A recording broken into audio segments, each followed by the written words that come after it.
Alright, this is the final installment of Assimil in 30 days, the challenge, or however that makes sense, whatever. So, alright, if you saw the last video, you know that week 3 was not very good, but it's alright. Week 4 was perfectly fine. I had a very lofty goal of 50 lessons, which is insane, which was insane, and which didn't get done.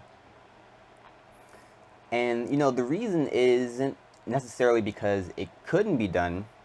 The plan I laid out was actually annoying but doable. The reason I didn't do it was because I kind of felt like I definitely felt like I was beginning to cheat.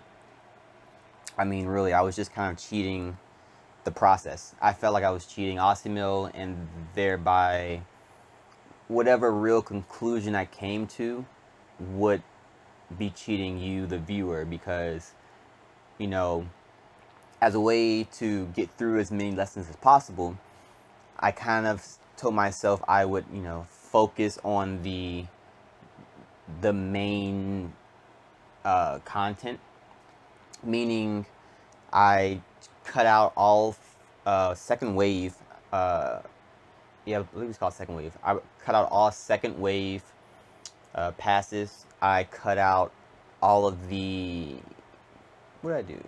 All of the exercises as well in my, you know, campaign to get it as far as possible. And, you know, I got about 10 lessons in, and I was just like, what am I doing? Essentially, like, Ronald, you're not going to finish the book, so what is the rush? You know, like, there wasn't, it didn't make sense, you know. So I took a step back, and I really was like, all right, we're just gonna call it there. I got to lesson 70. You know, even though I didn't finish the book as I had, you know, as I had hoped to, I still consider this very much a successful challenge. I got to I got to lesson 70, which is way further than I had ever gotten. I believe my previous furthest was like 30, maybe 35. So yeah, I more than doubled my previous max. On top of that, the main reason to even undertake this challenge was for me to have a mechanism to build consistency within my language learning. And this 100% worked for that aspect alone.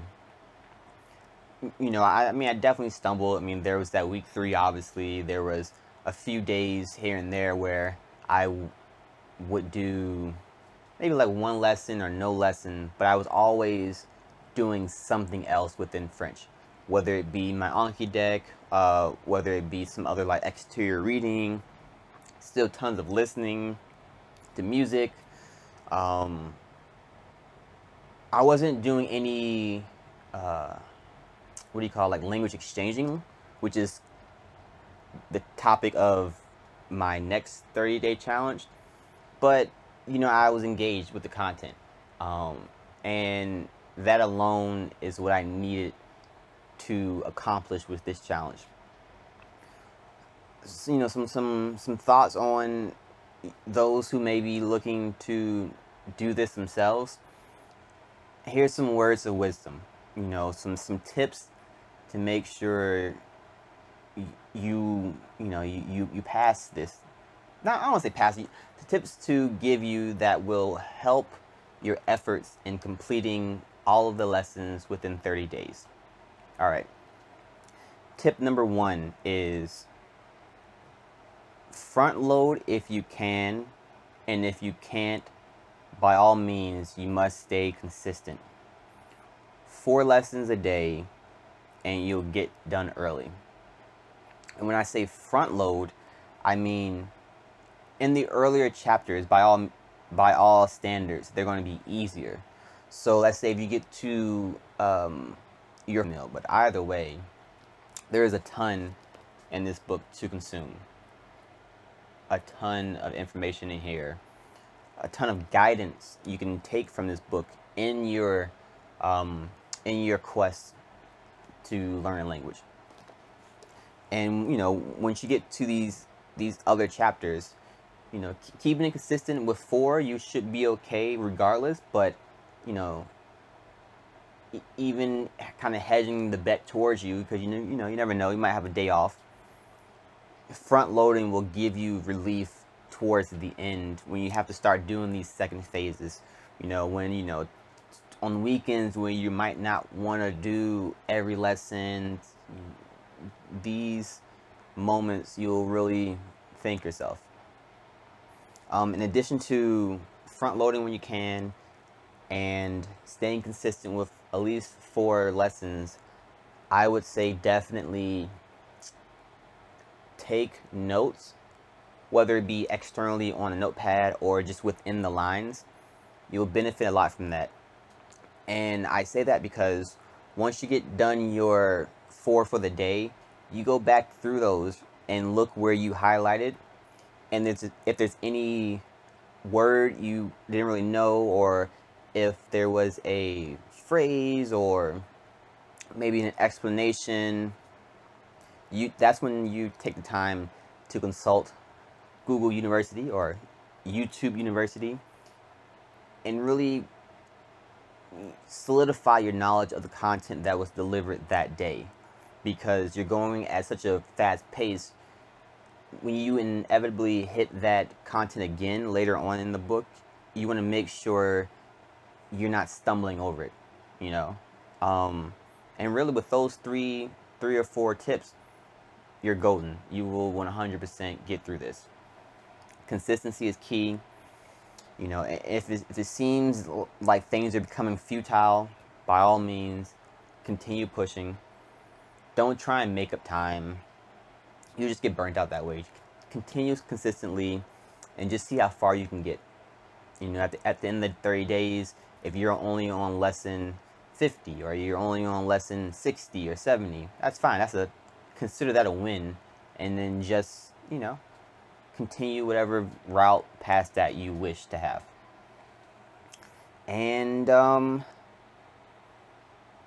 yeah, I mean that's really it. I highly recommend doing this, whether it be with Assimil or teach yourself, if that's still a thing, or whatever else it is. I really got way more out of this than I thought I would get, and I am ready for my next 30-day challenge, which is kicking off tomorrow or the day after tomorrow. I have to really check to see when the first is, and that one is geared towards listening. I will make a video about that shortly, and until then, thank you. If you have any questions, comments, put them in the comment section. I'm very active. I will respond to you. We can have a back and forth, a little dialogue. You can tell me, you know, what you might want to see on the channel. If you have any questions directly, I'll see what I can do. Yeah, thanks.